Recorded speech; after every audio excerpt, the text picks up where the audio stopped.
Le premier souci des autorités de la transition est de donner au peuple malien une armée forte et imposante. Pour relever ces défis, la hiérarchie militaire renforce les capacités opérationnelles des sous-officiers, officiers et hommes de rang, nous dit colonel Mariam Sagara dans son édito de la semaine suivante.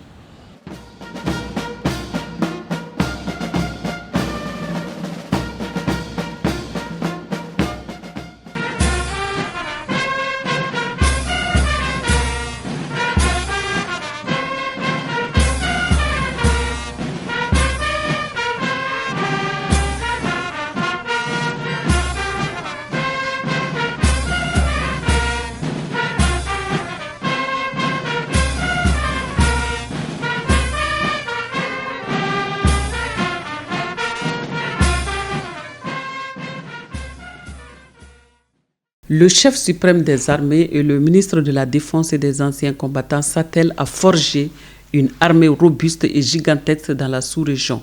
En somme, les autorités entendent faire de l'armée malienne une institution forte, dynamique, professionnelle et capable en toute autonomie d'assurer des missions de sauvegarde et de protection des populations qui ont tant souffert de la barbarie des obscurantistes religieux et du mauvais traitement de ceux qui prétendaient les apporter assurance et sécurité à travers des missions humanitaires. Aujourd'hui, les attentes sur les théâtres sont énormes et demandent la participation de toutes les composantes des forces de défense et de sécurité du Mali. Pour parer ainsi à toute menace sur le territoire, la hiérarchie militaire décide de prendre en main les hommes appelés à défendre cette patrie. En plus des formations classiques, la perfection opérationnelle se dessine à travers des manœuvres de grandes envergures pour permettre aux hommes de bien maîtriser le terrain sous toutes ses formes et malgré la complexité de l'opération. Et voilà que répondent à cette politique de l'exercice Meguetan et la formation conjointe Mali-Burkina du FISCO, Gata et GECO. Entendez par là fusilier commando, Gata, guidage aérien tactique avancé et section génie combat GECO. La participation de tous les acteurs permettra de faire face à cette guerre asymétrique qui mine le Mali depuis une dizaine d'années.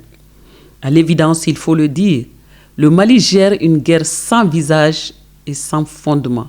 Une cure intense sécuritaire doit être envisagée et les écoles et états-majors sont en œuvre pour y arriver.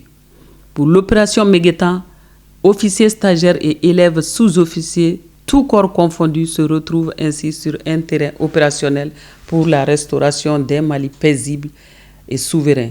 En plus de cette manœuvre imposante et la formation intense des fusiliers Gata et GECO, Mali-Burkina Faso, l'assurance revient. Une disposition bien adaptée au climat littéralement assombri par de multiples accusations infondées et stériles à l'endroit des FAMA et avec le départ de tous les partenaires. Les chefs militaires s'orientent vers le relèvement des forces de défense et de sécurité.